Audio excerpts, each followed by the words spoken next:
দর্শক, দক্ষিণ আফ্রিকার জলবার্গ থেকে আপনাদের স্বাগত জানাচ্ছি। আমি ফারুক আসসালাম। দর্শক, আপনারা জানেন যে 2025 সালের যে G20 বার্ষিক সম্মেলন হচ্ছে দক্ষিণ আফ্রিকাতে।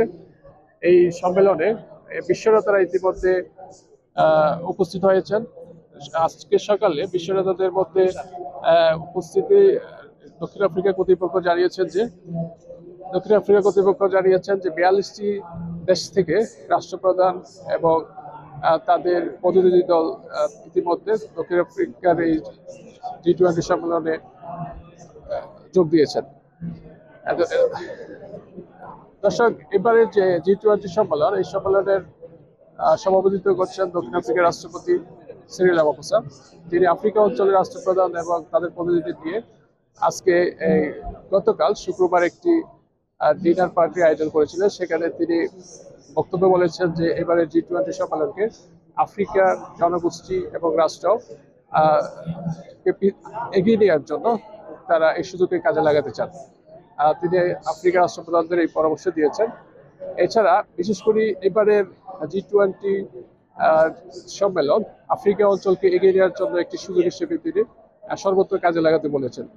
দর্শক, আফ্রিকা অঞ্চলের যে খনিজ সম্পদ, বিশেষ করে খনিজ সম্পদের যে বিদেশিদের যে দখলদারিত্ব, যে তারা দীর্ঘদিন ধরে সেই খনিজ সম্পদ বিদেশিরা শোষণ করছেন, তারা এই G20-র মাধ্যমে তিনি একটি প্রস্তাব রেখেছেন যে খনিজ সম্পদের মালিকানা যে স্ব রাষ্ট্র রাষ্ট্রের হাতে, রাষ্ট্রের হস্তক্ষেপ এবং রাষ্ট্রের হাতে কিভাবে নিয়ে আসা যায় সেটি প্রাথমিক পর্যায়ে কার্যক্রম শুরু করতে চান।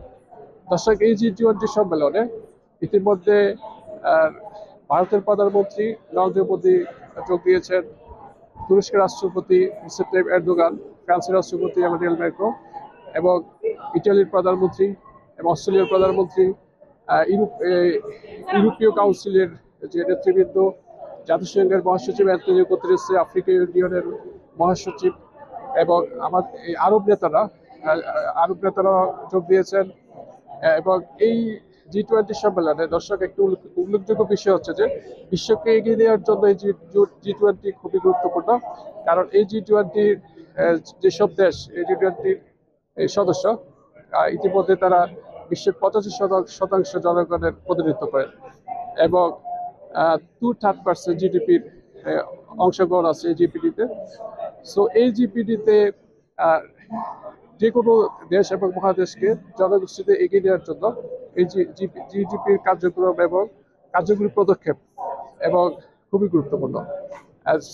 বর্তমান প্রেসিডেন্ট যে সাউথ আফ্রিকার যে প্রেসিডেন্ট সিরিল রামাফোসা, তিনি এই বিষয়টি উল্লেখ করেছেন যে সর্বত্র আফ্রিকাকে এগিয়ে নেওয়ার জন্য তিনি এই সুযোগকে কাজে লাগাতে চান এবং এই পরামর্শ দিয়েছেন এই আফ্রিকান নেতাদের।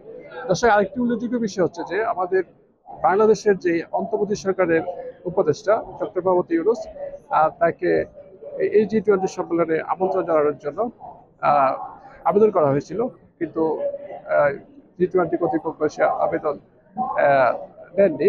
তারা পরামর্শ দিয়েছেন যে নির্বাচিত সরকারের প্রতিনিধি না হওয়ার কারণে তারা সেটি করতে পারছে না। দর্শক, দক্ষিণ আফ্রিকার জলবার্গ থেকে G20 যে পরবর্তী কার্যক্রম সম্বন্ধে আপনাদের সাথে থাকবো আমি ফারুক আসসালাম। ধন্যবাদ।